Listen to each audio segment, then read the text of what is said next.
Ronan Levy, great to meet you. Welcome to the show, man. It's great to have you on. Thank you. Thank you for having me. It's great to be here. Likewise.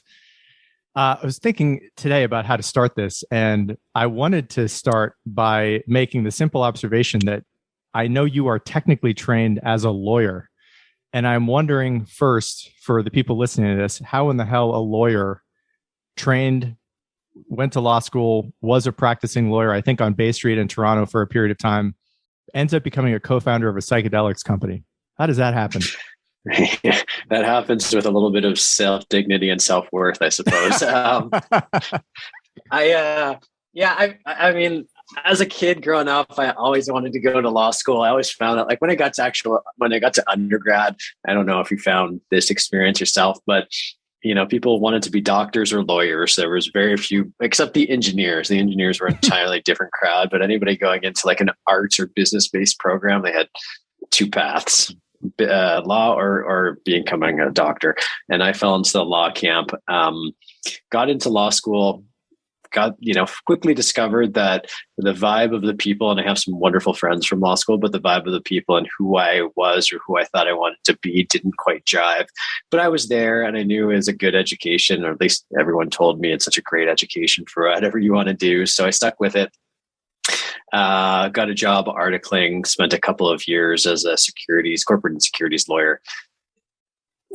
Generally despised my life from, I would say 9 to 5, but when you're working that kind of life, it's more like 7 till 7, 24 hours a day. You're kind of always on call, and realized that is not how I want to spend my days on this planet. So spent a couple of years trying to get out. You'd be surprised, even though everyone says like, oh, becoming a lawyer is such great training for everything. It's really hard for people to see you as anything but a lawyer. So it took me a while to eventually make my way out of the practice of law. Started my first business. This was 2011, so just over 10 years ago. Always having entrepreneurial friends and inclinations, but started my first business 10 years ago with some partners. And then from there kind of evolved into cannabis and then psychedelics, not because I'm particularly experienced or knowledgeable in either subject matter, much more now than I was a couple of years ago, but it was just a function of opportunity and the fact that since it's been close to 20 years, probably since about 2005, 2006, I've done a lot of work with meditation and personal growth and that kind of sphere of things. And I know really how much that's done for my life and how much it's helped me. And so when I saw psychedelics being a platform or a springboard to open up a whole new audience and a whole new generation to some of the things that I think have been really profoundly impactful on my life, I thought it was an opportunity I had to pursue. And so that's how you go from law to psychedelics. And remarkably, there was not one big psychedelic trip between the start of that story until fairly recent. So I can't even chalk it up to some great insight or transformative psychedelic moment, but such is life. Yeah. I heard you say in a previous interview that there was a story you recounted when you were actually a practicing lawyer where you were, I think, giving a PowerPoint presentation or a deck to a colleague, and his response to you was, aren't you potentially a little too creative to be a lawyer in the first place? Yeah. What is that story? What did he notice in your writing, in your brainstorming session? What do you think was a tell that perhaps this is not the industry for you? So it wasn't quite a presentation. What it was I was an articling student, and for anyone who doesn't know what that is, it's like a year of apprenticeship after you graduate law school before you can become a lawyer in the province of Ontario. Not every jurisdiction has that, but Ontario has that. It's basically an excuse for the law firms to underpay you for a year, and I've heard many lawyers actually acknowledge that's what it is. So I was an articling student. There's about 20 or so other articling students in my year because there's a big law firm. And we were having a contest with the first year associates, so the lawyers a year above us, to see who could raise more money for the United Way, because every year at that time there's a big push to raise money for the United Way. And so we came up with what we thought were all these crafty ideas in terms of how to raise money. And one of them was to do a articling students shoe shine. So we walked around the 7 floors in the office building, getting down on our knees and shining, the lawyer's shoes, which was not too dissimilar from the actual experience of articling, but that's an entirely separate conversation. And so we were thinking about how to promote it and just create awareness for it instead of going around and knocking people's doors. And I came up with this idea just to send a very simple email, like no fuss, nothing, well designed, just an email that was centered in the middle of the email. This was back in the Outlook days when you could really only ever use Outlook. And all it said was first year associates are dull. Don't let your shoes be. Articling students shoe shine. And that's it. And I sent it out to the entire law firm. And I guess lawyers are so devoid of creative elements in their lives that everyone's mind was blown that an articling kid would send an email to the entire firm, but it was something that was, kind of witty, right? Like not just straight to the point, but like had a little bit of cheekiness in it. And I got literally 50 emails back talking about how great of an email that was. But one of them was from a partner whose response back was just, "Are you too creative to be a lawyer?" ? And I was like, yep. Yeah, I probably am. But I had known that for a while. That wasn't entirely a surprise, but it was a great piece of validation for me. Yeah.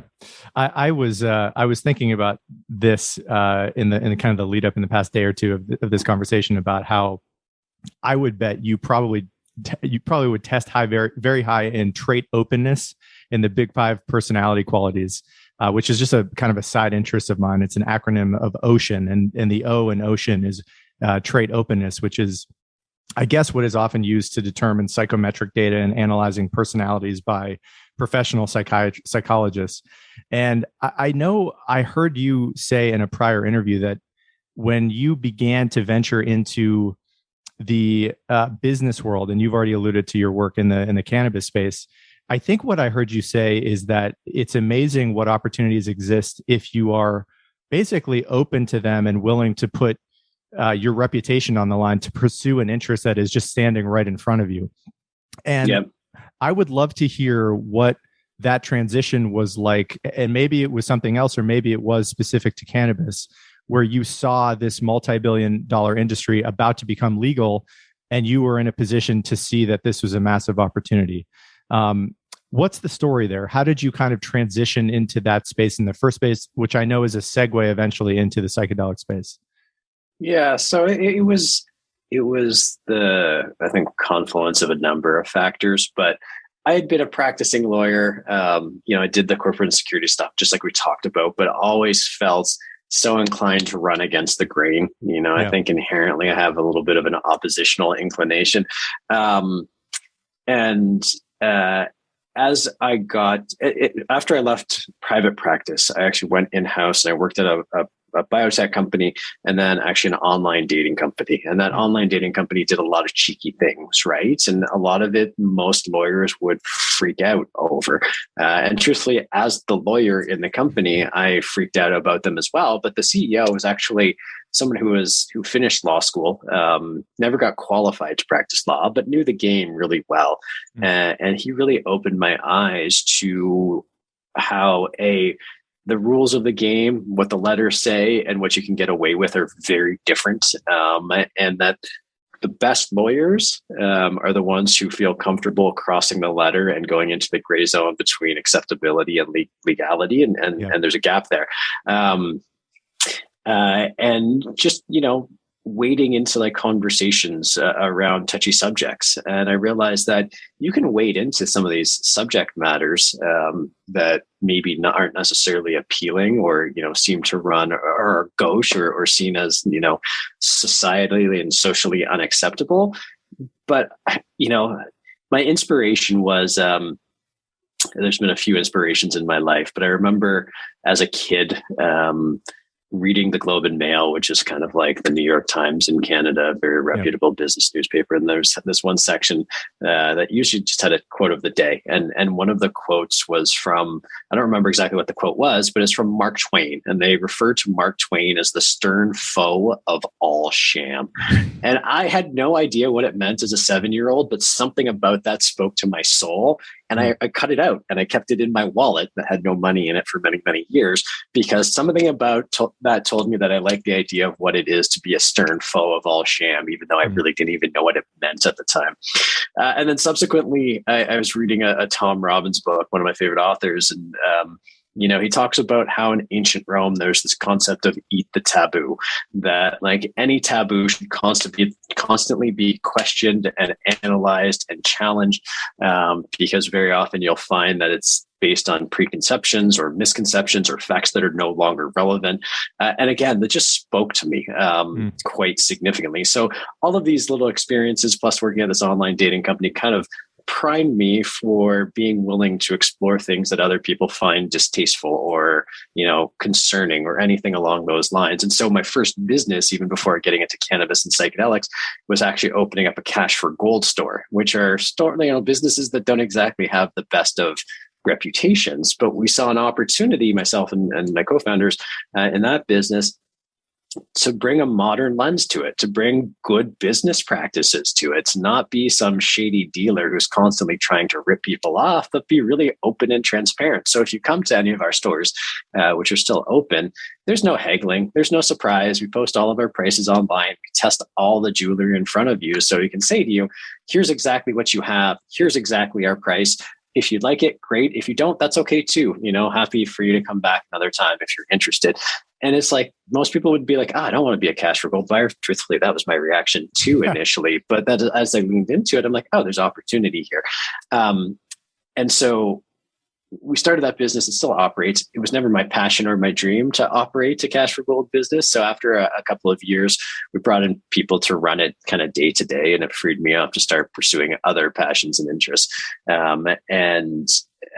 That's kind of how. So I started doing that. The gold business wasn't paying enough to keep me alive at that point. So I started doing some freelance legal work again to pay the bills. Ended up meeting the people who would become my co-founders in the cannabis industry as well as the psychedelics industry. Help them diligence a whole bunch of business ideas as a lawyer as well as a business person. They started one, they shut it down because it wasn't working. We had another meeting. They had a list of like 10 ideas on the wall. We went through them. Kind of nixed all of them. And then as I was leaving, and I remember this quite vividly, I don't know why, because I can't remember anything these days with 10 kids. I was put on my jacket, and Joseph, the CEO of Field Trip, was like, well, there's this one other idea. And I'm like, what's that? And they're like, well, the rules around medical cannabis in Canada are changing, and we can do like an online marketplace for cannabis. And I was like, and why aren't you doing that? And like, well, cannabis, it seemed, it was called marijuana at the time and hadn't really gone through the branding. They're like, marijuana, it's like, it seems so shady. We don't really want to be associated with that kind of industry. And I'm like, guys, like I've gone from like corporate law to biotech law to media law to online dating to now cash for gold. Cannabis is probably going to be the prettiest thing, the nicest thing I'm ever going to work on here, given the trajectory of my career. And I'm like, you never get this opportunity where it's literally a massive business where you don't have to worry about product market fit. There's product market fit out there. It just gets dropped on your lap, and you get to be a first mover in it because no one really knows about these changing regulations. And so that's how we kind of hopped into that. But it was that lens of my reputation is defined by my internal values. And as long as I maintain adherence to my internal values, I don't care what other people think. And if other people care, that I'm in this industry, even though it's ethical and moral and right, I don't need them to be friends of mine, if they're really going to make an issue of it. And so that's how we got started in the cannabis industry. It helps also that I have, a wife who is terribly supportive, of all this kind of work and all of these crazy abstract ideas as well. But certainly, it was just an easy decision for me to be like, cool, this is amazing. What a great opportunity to do something really fun and something that's going to be significant. Yeah. I want to shift and begin to focus on the work you're currently doing with Field Trip, and to talk about both what is, the beginning story of the company, what's available now, and then later what might be available in the future. And maybe if we could start with you just telling us. My understanding is that there were five co-founders. What was the impetus? What was the opportunity, the initiative from those five people, yourself included, to begin to move in this direction? And I think my understanding is that from the beginning and to this day, the primary medical availability that's being offered by the company is via ketamine. And so you can take that and speak to it however much detail you'd like. But what is that genesis story of that company? Yeah. So I'll just pick up where we left off from the last story, actually, because it provides a nice segue. So after kind of cajoling Joseph and Hanan to meet with Ryan, you'll notice in Field Trip, there's Joseph and Ronan and Hanan and Ryan. Because Ryan was he was a physician. He was aware of the changing medical cannabis rules. We sat down, we had a conversation. We kind of all decided to throw in and join forces to create this online marketplace for cannabis, which eventually pivoted into opening cannabis specialized medical clinics across Canada. And I think at one point we had 30 locations. We helped 150,000 Canadians access the medical cannabis system, the legal medical cannabis system in Canada.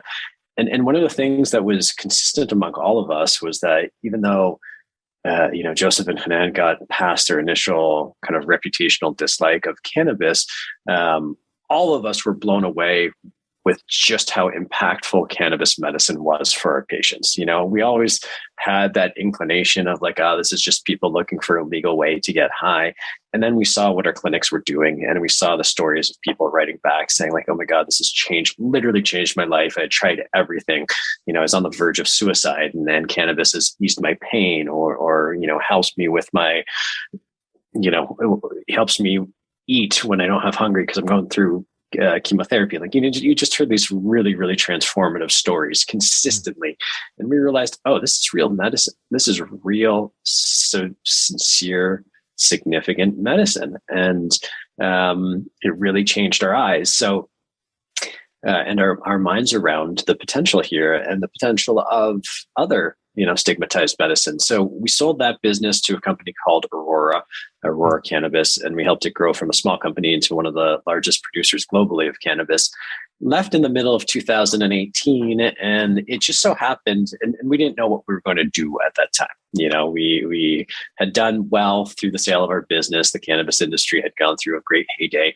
We had a lot of opportunity to kind of sit around and figure out what was next for us. And it just so happened that one of the first meetings that Joseph had after we left and kind of just went out on our own to figure things out was with someone who was exploring research in psilocybin and psychedelics. And so I remember this day as well. I was leaving the office, I was walking down the hall, and Joseph was walking the other way. And I was like, who are you meeting with? And he's like, I don't know, someone who wants to do something with psilocybin. And I'm like, wait, psilocybin is a thing? And he's like, I guess so. And I'm like, look, this sounds interesting, right? I had the same kind of electric feeling I had when they first raised the cannabis idea. So we brought that person back, had a conversation with her, and she kind of ran us through what was happening in the psychedelics industry at the time, which was Michael Pollan had just published How to Change Your Mind, which if you haven't read, you certainly should. MAPS had just been granted breakthrough therapy designation for their MDMA-assisted therapy trial by the FDA. And Peter Thiel had recently invested in a company called Compass Pathways doing something with psilocybin. Again, something that I had been aware of, but didn't pay much attention to. And in that meeting, Judy, the woman we were meeting with, said something that struck me, where she said, a single psilocybin-assisted therapy session is like 10 years of therapy in an afternoon. And having gone through a lot of the coaching and personal growth stuff, I'm like, oh, wow, like if there's any truth to that whatsoever, this could be a huge springboard for truly what could be a globally shifting influence and direction. And so I had that same kind of electric feeling, but I didn't know what we were going to do. I mean, unlike cannabis, where the regulations had changed, psychedelics were all still illegal. So we kind of just started exploring, doing something with psychedelics. This was Joseph, Hanan, and I. And then we told Ryan, who we'd become close with to the cannabis industry, is like, I'm super into let's find something to do there. So Ryan joined us. And then Mujib, who had been working at a big corporation in Canada, that company had gone through a transition and he had left, and he had nothing to do as well. He had just kind of left his job and had, a bit of a severance package to live off. So we're like, MJ, come hang out, join us. Like, we don't know what we're doing next, but here are some of the ideas that we're kind of playing with. And uniformly, we just kept coming back to psychedelics. Psychedelics just seemed so interesting. And so we kind of aligned and said, all right, let's do something in psychedelics. And Bucci was like, all right, let's go on a field trip, to try this out. So that's where the name field trip came from. And I remember just being like, field trip, that is the name right there. That's the name. And so that stuck.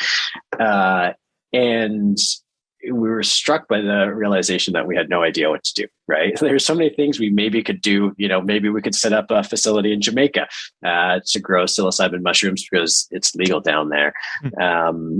And so we started playing with that, and then got into an agreement with the University of West Indies. And then we realized that ketamine was being used like a psychedelic and showing really transformative mental health experiences. And we saw that MDMA and psilocybin were probably a few years down the road, but they were coming. And having spoken to Rick Doblin at MAPS and Michael Pollan and the folks at Beckley, everybody kept saying, we need new clinical infrastructure. Set and setting when it comes to psychedelic therapies is incredibly important. So even if psilocybin or MDMA gets approved next year, if we don't have new clinical infrastructure, it's not going to live up to its promise. And so oh, wow, we just built a whole clinical network in a stigmatized medicine area. We've got some skill sets that we can bring to bear here. And in the meantime, while we're waiting for MDMA and psilocybin-assisted therapy, we can use ketamine. Ketamine seems to be used in the same context, in the same vein, and showing incredible results. And so that's how we got into being primarily a ketamine-assisted therapy clinic, because we saw, the demand and the need for these clinics coming.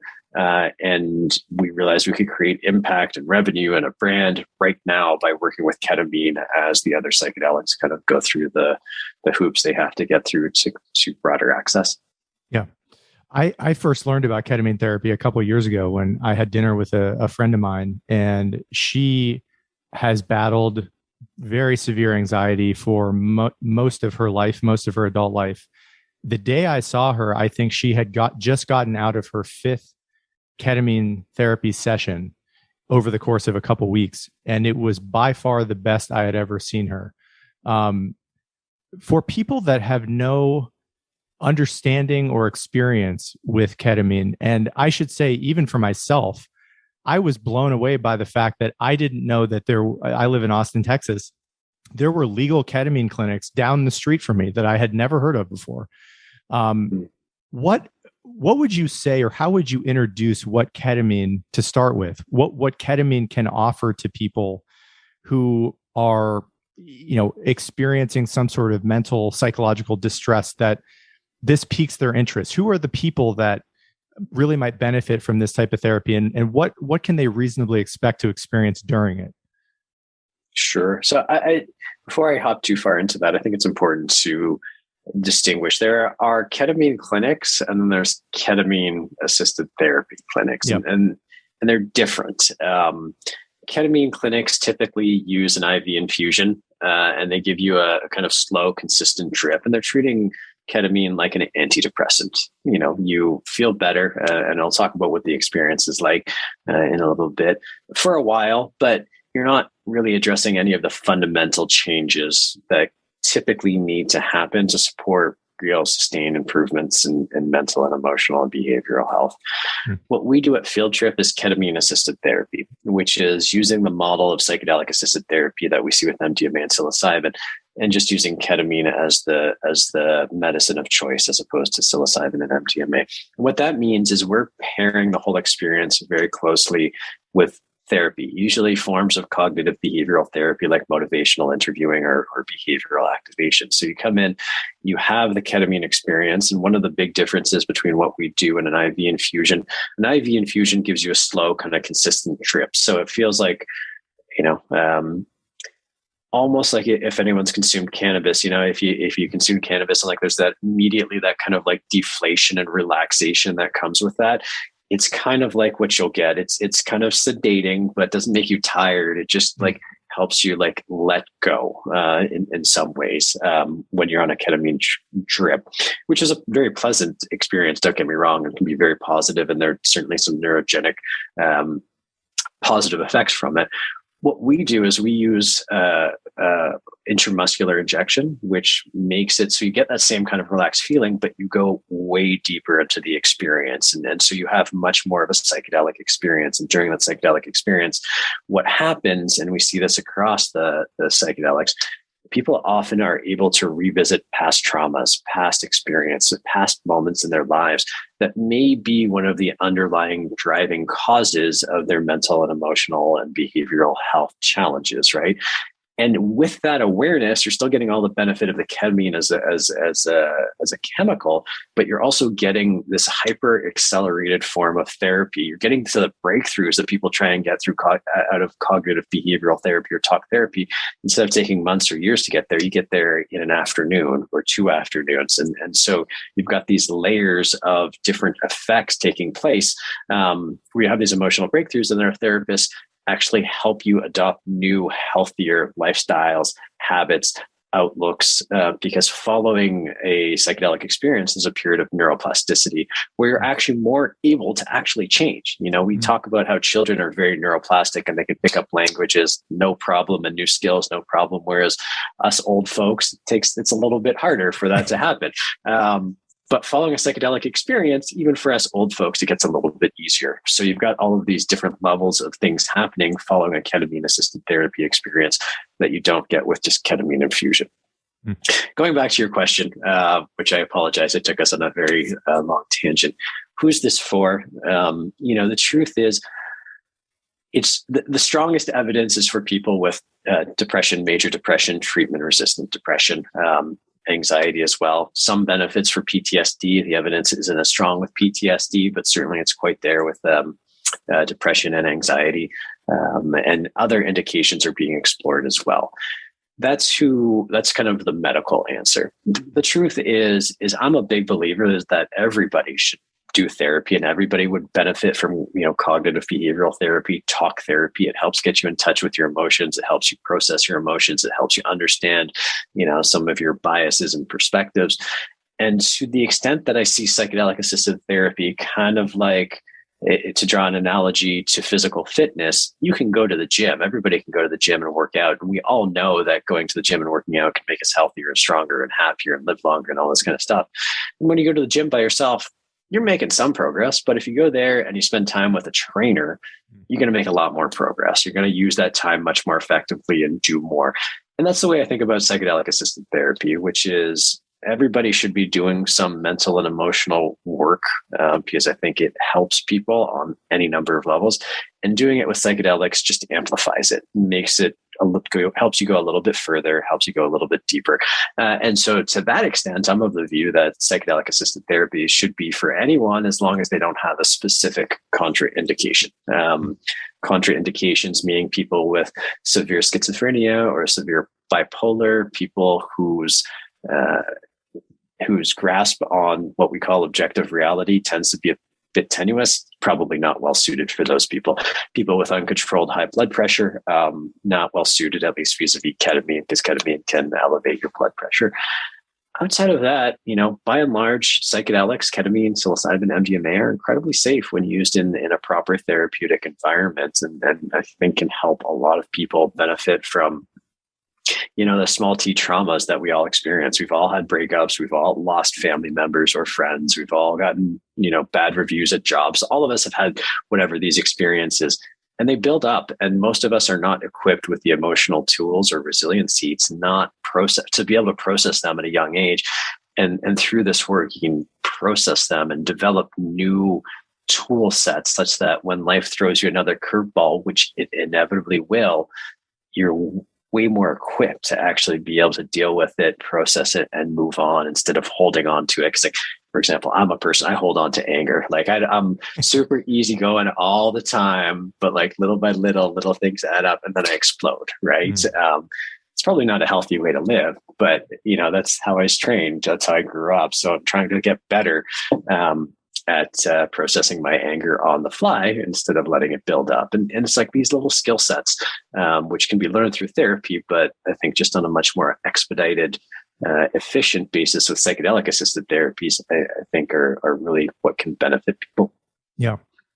my understanding is that the etymology of the word psychedelic means mind manifesting, that it is essentially alluding to the fact that, under these substances, you have basically, enhanced mental capabilities and insight into yourself. And in the little that I have those experiences, that has absolutely been my experience as well. I have heard you say also in other interviews that to someone who has never done this sounds magical almost, that this is, I've heard you use the phrase woo woo a lot in prior conversations as well. I've heard you also articulate that we don't really understand what in the hell is going on inside the brain when you're under these substances. I loved your comment, which you had made, and I think a prior podcast interview, that your hope is that in time, and I think this is part of the idea related to the business model of what you're trying to get into here, is that just like you go to the dentist a couple of times a year to make sure that you're maintaining your dental hygiene and health, that it may very well be a good idea for people to, have ceremonies for themselves in the future once this becomes more widespread and more widely available. Speak to that a little bit if you can. Maybe we can start with just the sheer mystery of what it's like to be in a psychedelic state. And again, I would argue that most of the Americans that I know, especially older Americans, have never had an experience like this. And it seems odd and almost beyond belief that something like this truly can quickly identify root causes of emotional issues, anger problems, traumas, lower T traumas, like you said, that you've had in the past. In your estimation, with your experience right now, what's your guess as to what is going on with these substances? How are they able to so quickly access, arguably the most important psychological issues and work through them in a way that no other substances really can? That's the truth is, when it comes to neuroscience, we don't know how the mind works at all. Like the best we got right now is we can put people in functional magnetic resonance imaging machines and see, when you give this drug, that these parts of the brain light up, like somehow, energy or blood flowing to that part of the brain translates into subjective experience. But there's a huge causal leap we're making there. We don't actually know. That being said, there are some fairly persuasive theories about what's happening in the brain and why we seem to have both these really transformative experiences as well as driving straight to the kind of core issues of what may be driving a person's depression, anxiety, or mental health challenges. What seems to happen, and this is what we know from the fMRI studies, is two things seem to happen in the brain.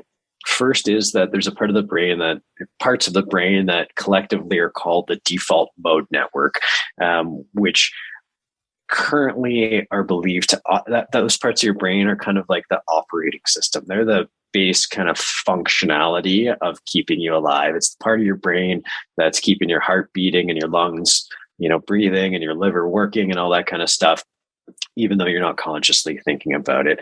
During a psychedelic experience, one other important thing is that it's believed, at least in the psychology terms, that your ego resides in the default mode network. Your sense of self, which tends to become more rigid as you age, lives in the default mode network. And so what we see during a psychedelic experience is that default mode network, the operating system that kind of controls allocation of resources and all that kind of stuff, just slows down a little bit, gives up a little bit of control. There's no risk, physically speaking. In fact, psychedelics are some of the safest drugs and have very almost no LD50, which means you can't really overdose on them at all.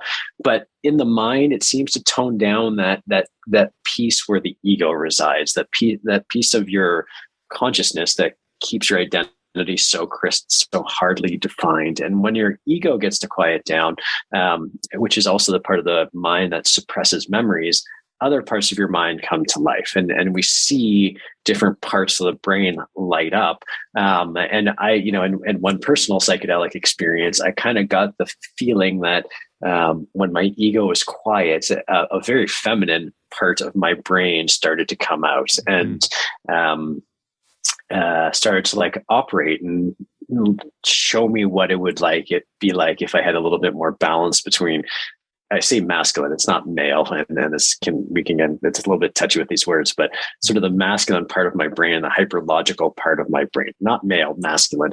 If it was balanced a little bit more with the more intuitive and the more emotional, it'd be a lot better. And I actually found during that psychedelic experience, physically, my body was like crying and heaving and feeling sad, even though I wasn't. Like, my body was almost going through the motions of these emotions, and so that kind of validated to me the theory that when your default mode network quiets down, when it becomes less active and your ego quiets down, you can tap into all of these things in your subconscious that may have been repressed, that may have been pushed down, and they come to light. And because you're no longer the child that got hit by your parents, or because you're no longer the soldier who's under fire in Afghanistan, you can see it from a different lens. Those parts of your brain and your mind that try and protect you from those traumatic experiences can let go for a little while, and you can look at that and say, like, oh, I'm no longer in theater. I no longer have to be afraid of those things, and now I can let go of that in a much more healthy way. Sure, I could talk about it being like, yeah, no, I'm no longer scared when I hear loud noises, but there's just something on a sort of more deeply, intimately personal, emotional level that seems to come out during a psychedelic experience. And that's what we hear. And that's certainly been my experience. So that's how it happens, right? Different parts of your brain become active or less active. And that seems to allow the subconscious to come forward and be analyzed in a current light, as opposed to in the moment of these traumas or these experiences. Yeah. What I notice myself when I have these experiences is that I feel, it's odd to say, but I feel more like myself. It is like being reminded of who I was when I was younger. And for me, I totally resonate with what you just said about the more, feminine side of yourself, being, I'm much more apt to weep, and they're often tears of joy, of beauty in relationships or, friendships that I've cultivated or work that I'm doing, and just a greater appreciation for life. And I think especially for guys who are often encouraged to cut that part of themselves off entirely as they age and have to make a living and, potentially support a family. I think guys especially are at risk for completely overcompensating and no longer having access to that inner capital S self, within them. And not that you want your entire life run by tears of joy, but in my experience, if you don't have any access to that, it's really difficult to be certain or confident in what you're doing in your life and why you're doing it, because it's a belief of mine that we're fundamentally emotional animals, that I, like you, probably have, I think, overcompensated in my logical Spock side of my brain. But a lot of, I think, that is just a rationalization for feeling states, that can get harder to access as you get older, and it's just often not particularly cultivated. I listened yesterday to your conversation that you did with Scott Galloway on his podcast. And the most interesting thing that I took away from that conversation was when he brought up the fact that, one, he was interested in going to one of your clinics and engaging, but two, that he was scared because he was worried that the revelations he might have under these substances during these experiences could radically transform his life. That he may be repressing core elements of his life or be in denial about the nature of his relationship with his wife or his kids that could really change him. And I'd love for you to speak to that. I know you did in that conversation a little bit related to that fear, which Taboos have always fascinated me because they so often seem to be rooted in fear of where people's minds don't want to go. That is something that they don't want to consider. For let's say someone who is of Scott's description, a man in his 50s is a very quote unquote successful businessman, but is interested in developing and growing a different side of his personality as he gets older. How would you address that specific concern about, man, if I do this, it could reveal the truth about my life in a way that I'm not really ready for, that it scares me of how much it could upend what I'm up to on a day-to-day basis?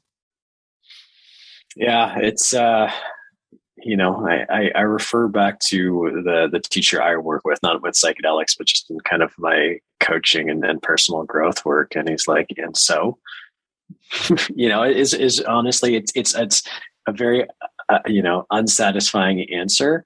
But it's truthfully the honest answer, which is, so you wake up and you realize that you hate so many aspects of your life right now, and that you've been, avoiding that feeling through work or alcohol or buying fancy cars. And now you know that you don't really like those things. It's like, you don't have to do anything about that. But isn't just the awareness powerful to know, being like, okay, that's not who I want to necessarily be anymore. You don't have to throw everything out with the baby out with the bathwater when you have that awareness. But once you have that awareness, you can work with it. That being said, the truth is that most people's experience with psychedelics are very transformative and eye-opening, but most people don't, grow their hair long, move to the jungle and become, shamans. Some people do. And those people who do find it the best experience of their lives. Most people go home and realize it's opened them up to be slightly better husbands or wives, slightly better parents, slightly more understanding business partners or friends. And so for most people, the changes are actually kind of incremental. The experience is transformative and awe-inspiring. But once you kind of come back to yourself, you just moved a little bit. It's not life-changing for most people. So, that's a long way of saying, if it opens your eyes to like totally throwing everything out, then, that's kind of wonderful and be thankful for that. But the truth is 99.9% of the time, it won't do that. It'll just help you see things slightly differently and help you move forward to, I think, a place of happiness. Yeah. That being said, there is generally the good rule of advice that don't spend more than $5,000, for 30 days after a psychedelic experience. That's generally a good piece of advice as well. Yeah. Yeah. Well, I often find that after experiences like that, it's a revelation to me as well of just how guarded I often am emotionally. And that is not something I aspire to as I personally get older. Let's talk about the future for the company, because I know you guys have very big ambitions for the next even 5 years. And I personally think, and I think you're in agreement about this, that we are on the cusp of a real revolution related to these substances in places like Canada and the United States.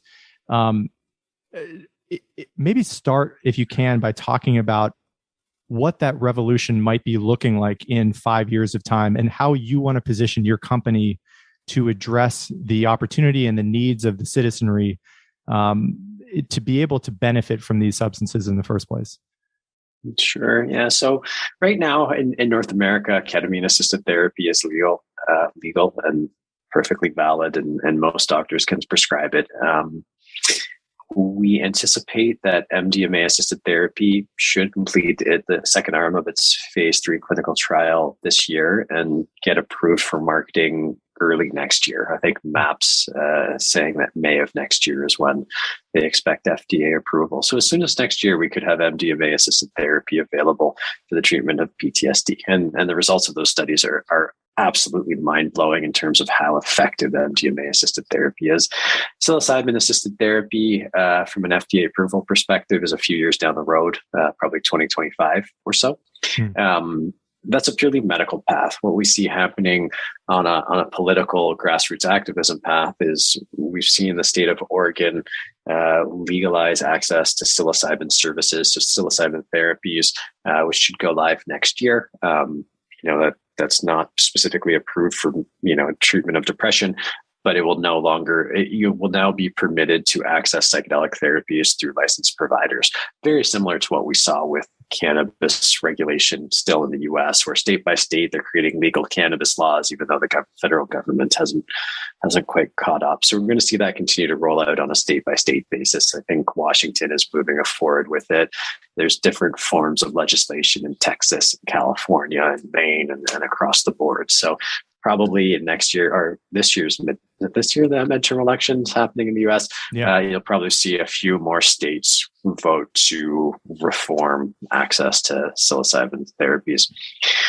What we want to do with Field Trip is really, I think define the standard of what good psychedelic assisted therapy and care looks like. And that means more than just a quality experience, right? That means more than just great objective outcomes, which we have already. And I'll touch on that for people who are interested in a second. But I think the opportunity, if we just treat psychedelic assisted therapies like a new form of mental health treatment for depression and anxiety, we're going to create incredible results for depression and anxiety, but we're going to do a disservice for, I think, the broader population, because not only do psychedelics have, I think, profound ability to enhance the quality of life for people who may not have depression and anxiety, but have all those small t traumas, or, aren't as in tune with their emotional sides as they'd like to be, or anything along those lines.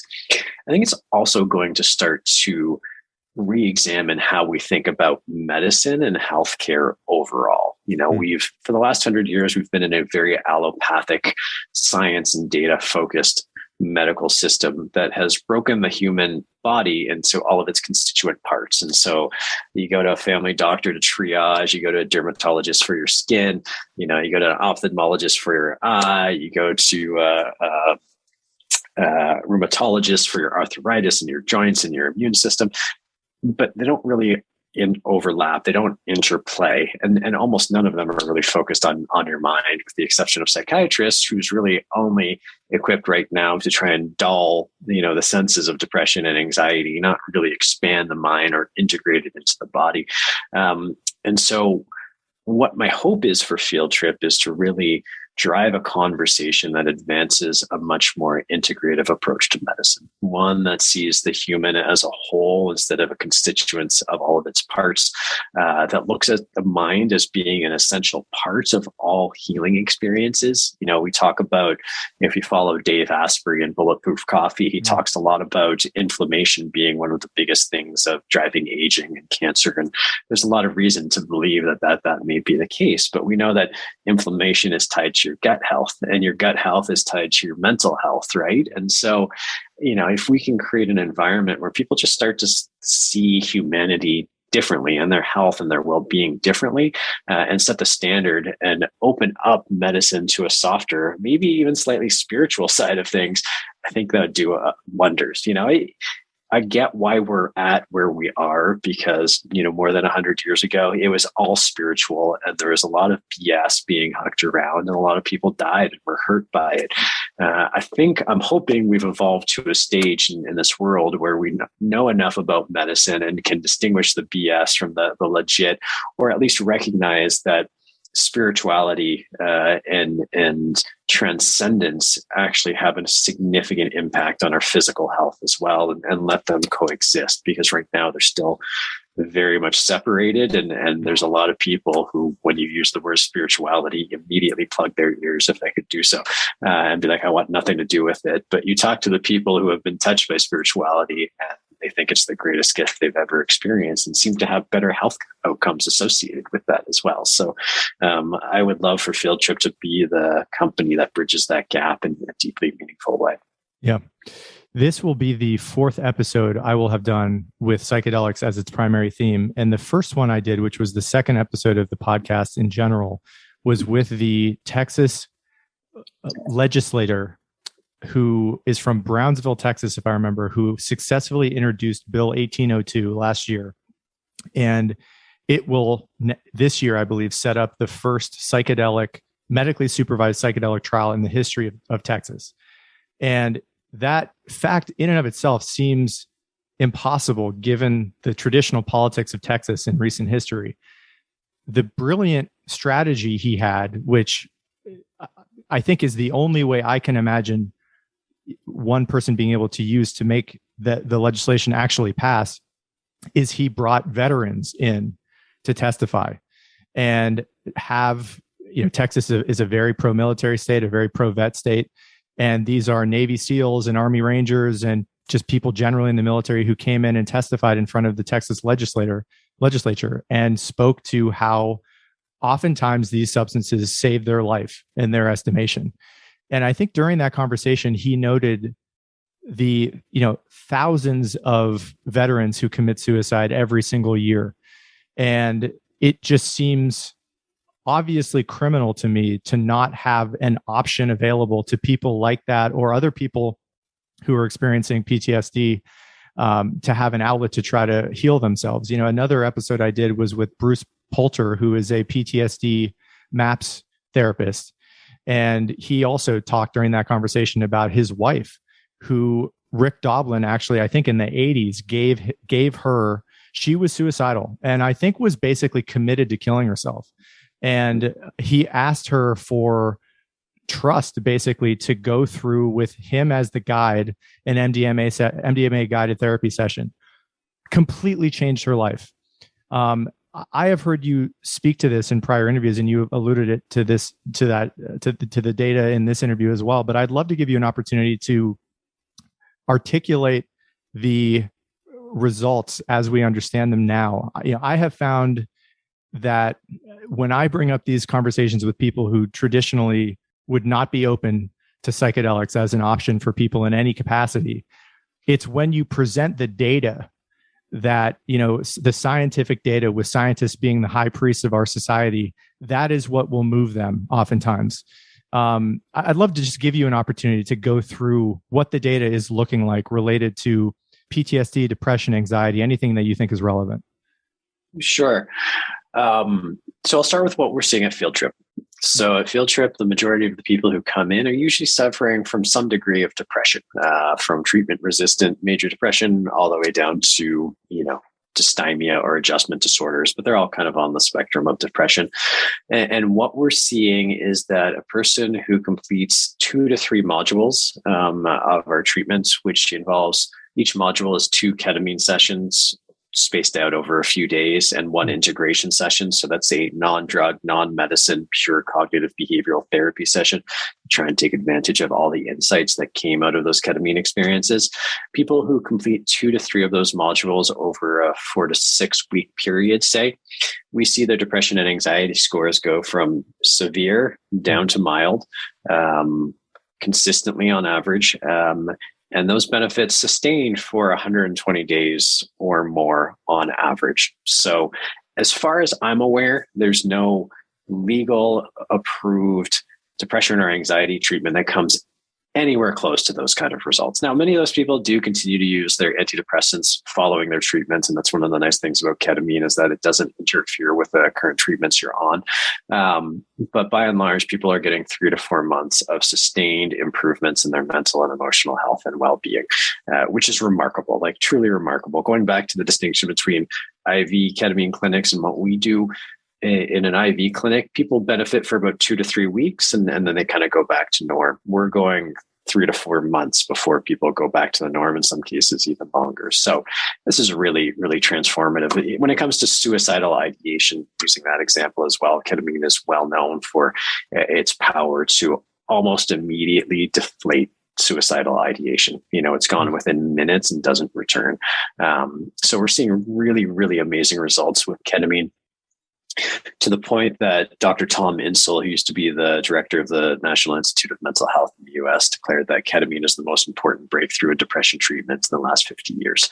Certainly seems to be true, with the exception of what I'm going to say next about what we're seeing with MDMA-assisted therapy and PTSD, psilocybin-assisted therapy.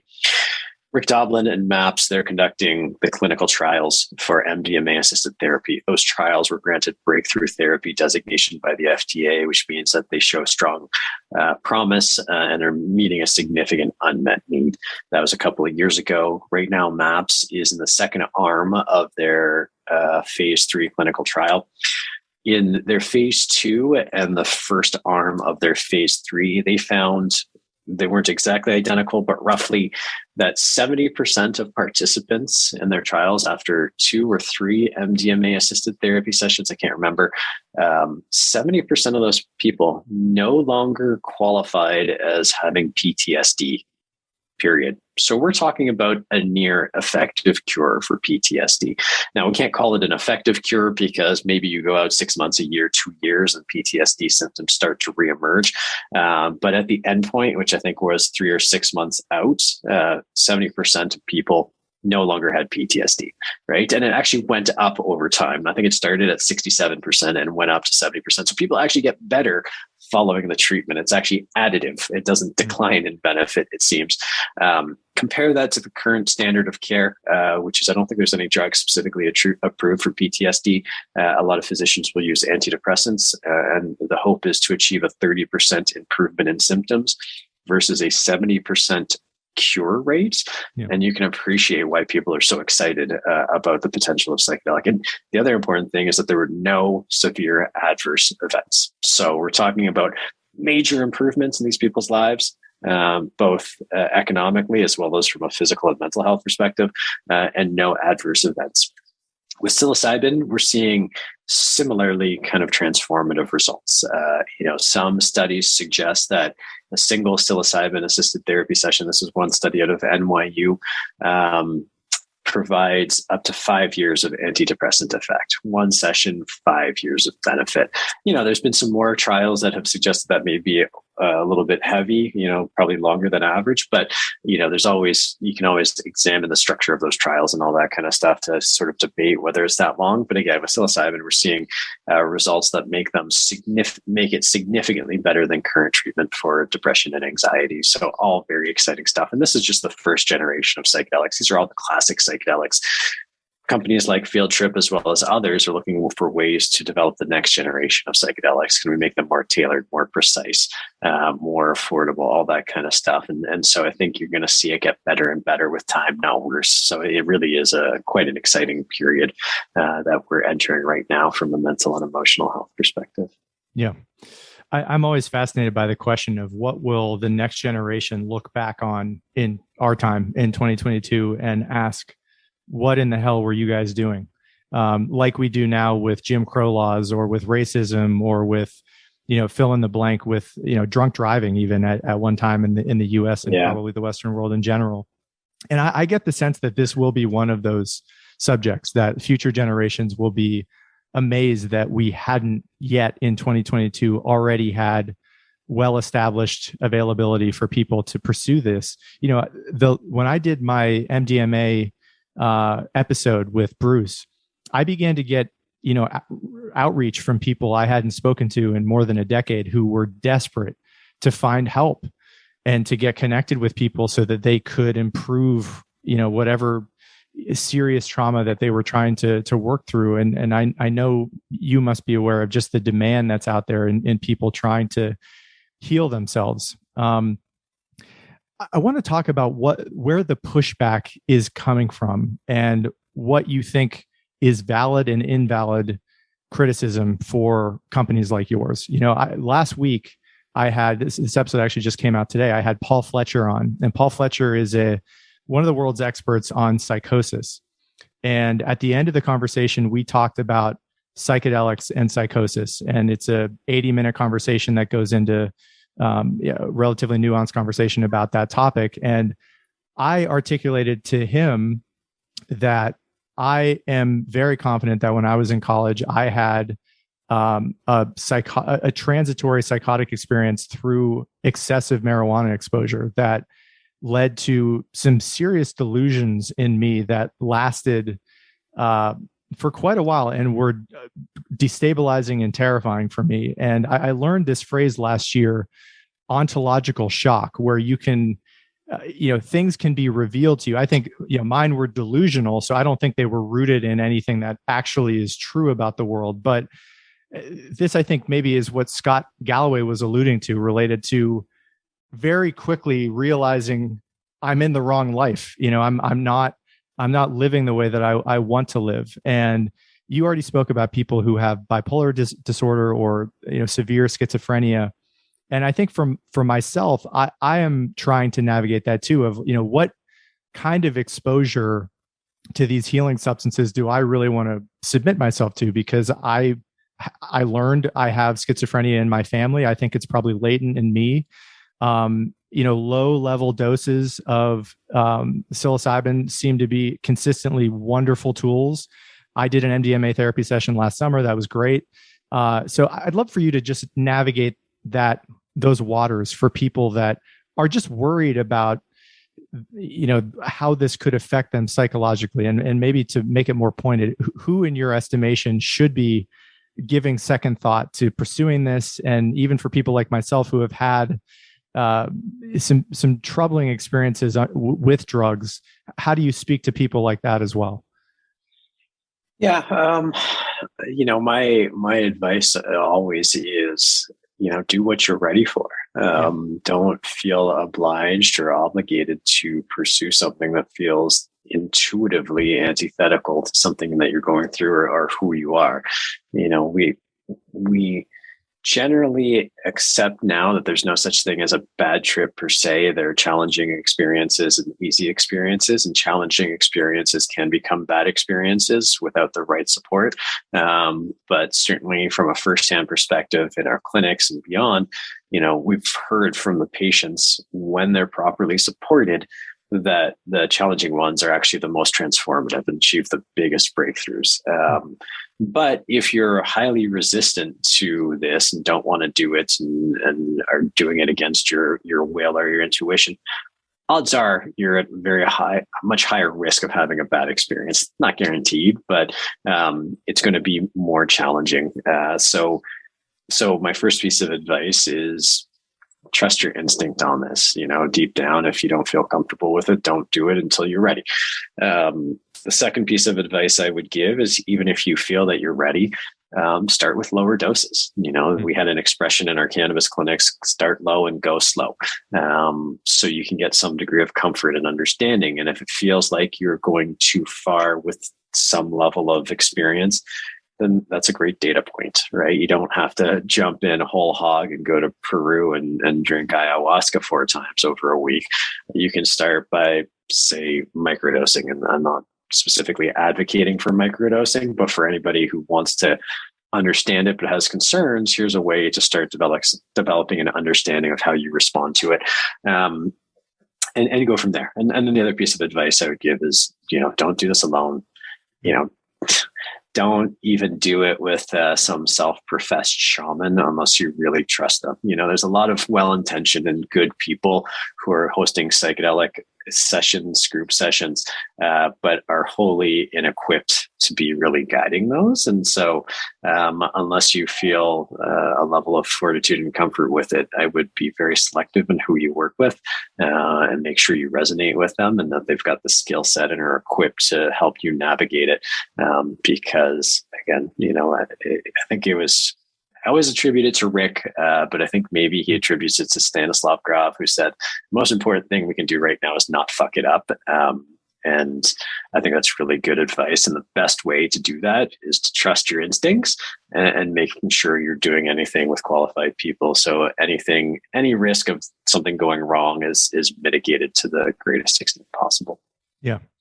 I think Rick Doblin will end up being a historical figure. And I remember just last year when I was learning a little bit more about him, learning about the story from his perspective of what was the impetus for him to start MAPS in the first place. I'm not sure if you've ever heard this story, but he was, I think, in his 20s, and he had a dream where one of his ancestors, he's Jewish by ethnicity, and one of his ancestors who was killed in the concentration camps came to him in a dream and said, "You were put here to shepherd psychedelics into society."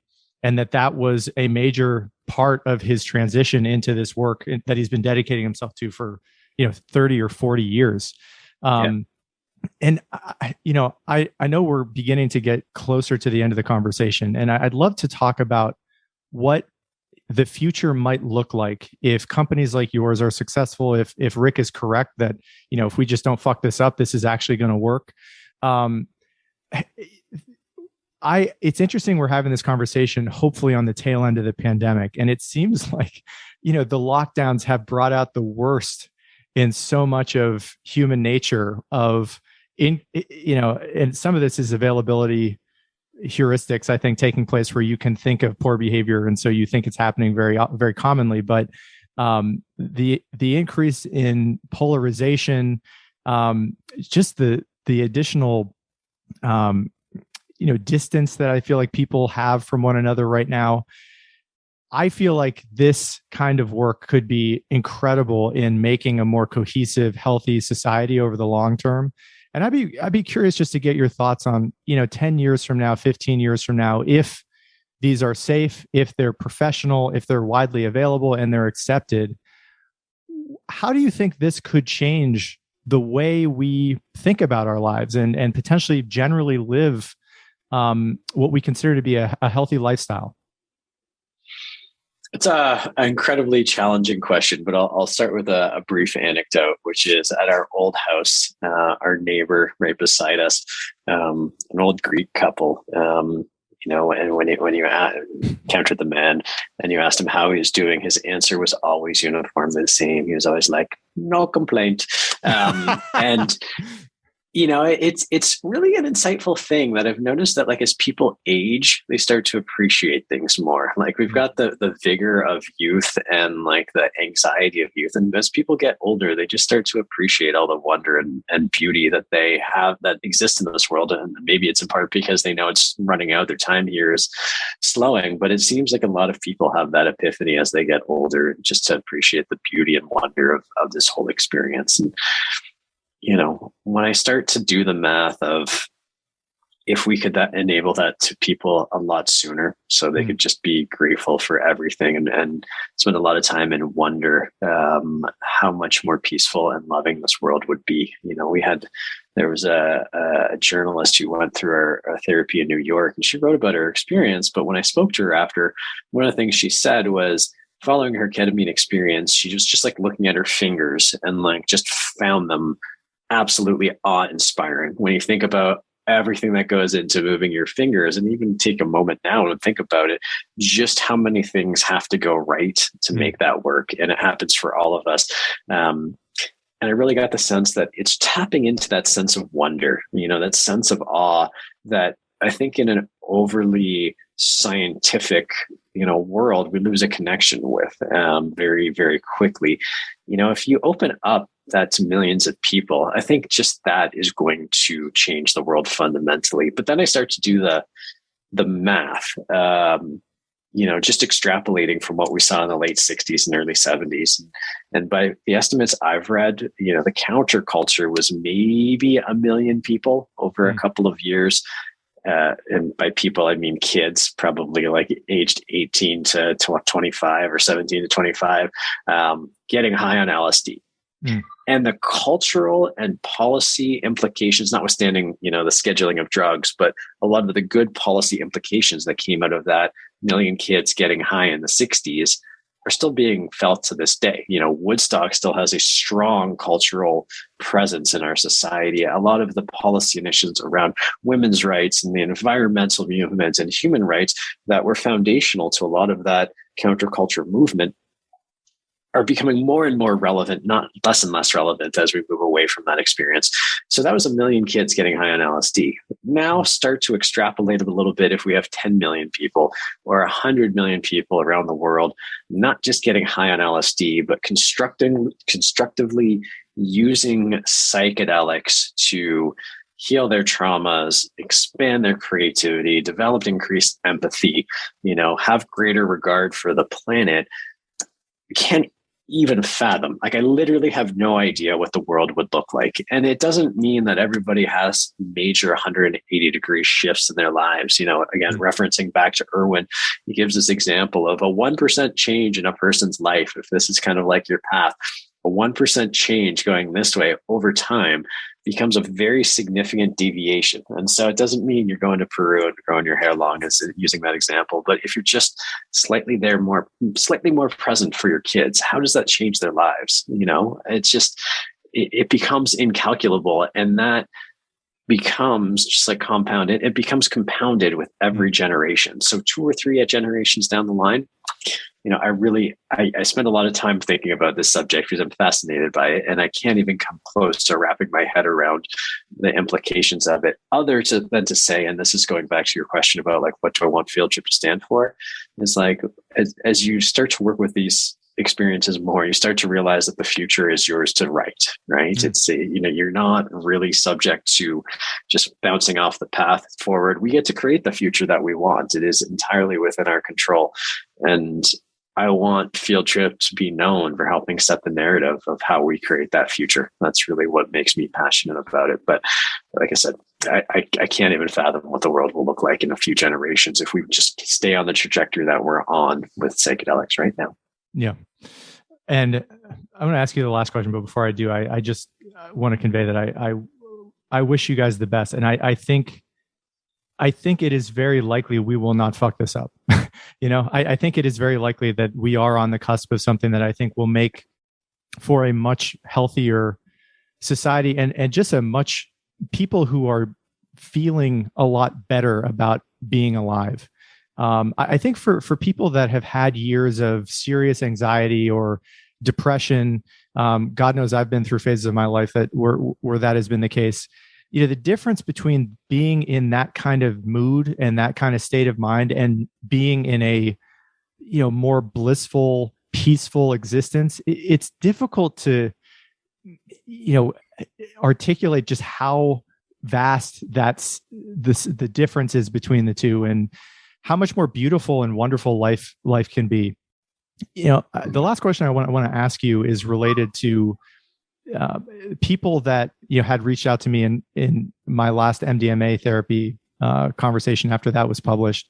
For people that still need help, right? It sounds like help is on the way in a more widespread way sometime soon. But for people who currently are really suffering, whether with anxiety, depression, PTSD, and they need help now, or they want to pursue potential routes of help, where can they go currently to try to find that? And specific to your company, what's available to people right now that might help them?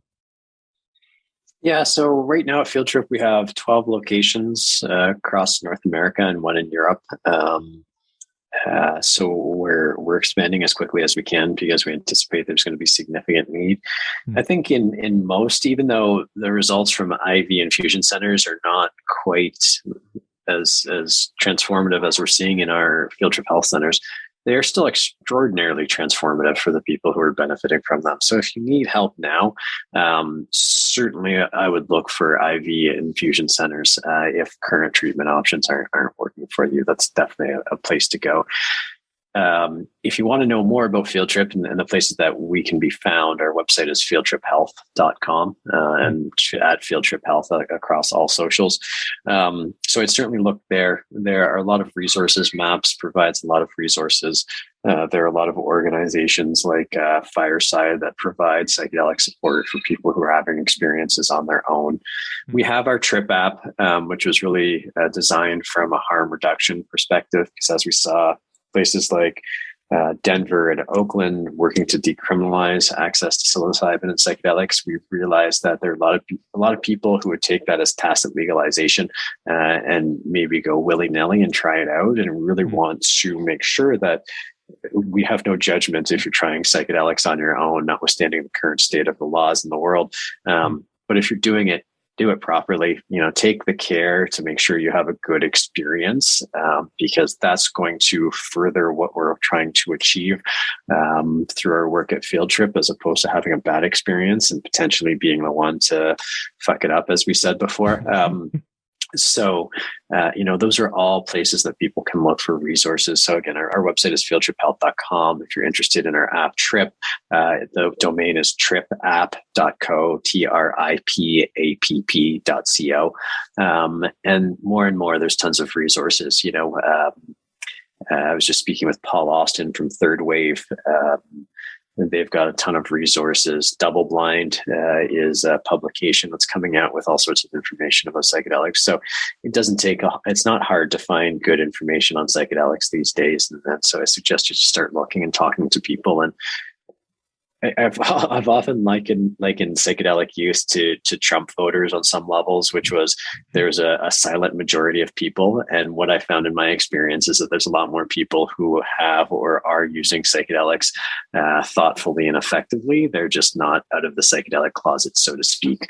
And so I think if you start having conversations and speaking to therapists, you'd probably find people who will take you through a guided experience. Certainly, we're talking about on an underground perspective in this context, but they're out there, and I think they're probably more accessible than one might think. Yeah. Ronan, I really appreciate the time and all the information that you conveyed today. And I think, fundamentally why I feel strongly about what you do is because I think it's going to help people. And I just want to convey that as we close, that I wish you all the best in the time. I know this is a heavy lift with what you're trying to accomplish, but I hope it goes as well as possible. And I have a lot of gratitude for the work you're doing and the help that I think you're going to provide to people. Well, thank you for the opportunity. Thank you for saying that. And thank you for the opportunity for letting me blather on at length and ad nauseum about this stuff. I hope I wasn't too verbose, but I tend to get a little bit into the details a little too much sometimes. But thank you for the opportunity. It's been a real pleasure. And thank you for helping create awareness. I think the most important thing is to educate and inform. And so every opportunity we can do so to help people be able to have thoughtful conversations around this, it's one that's worth taking. Definitely. Thank you, man. Appreciate you coming on. Thank you. Of course. Thank you for listening to this episode of Keep Talking. If you're finding value in this podcast, please consider supporting the show via the links below on Venmo, PayPal, or Patreon. Your support helps to make these conversations possible.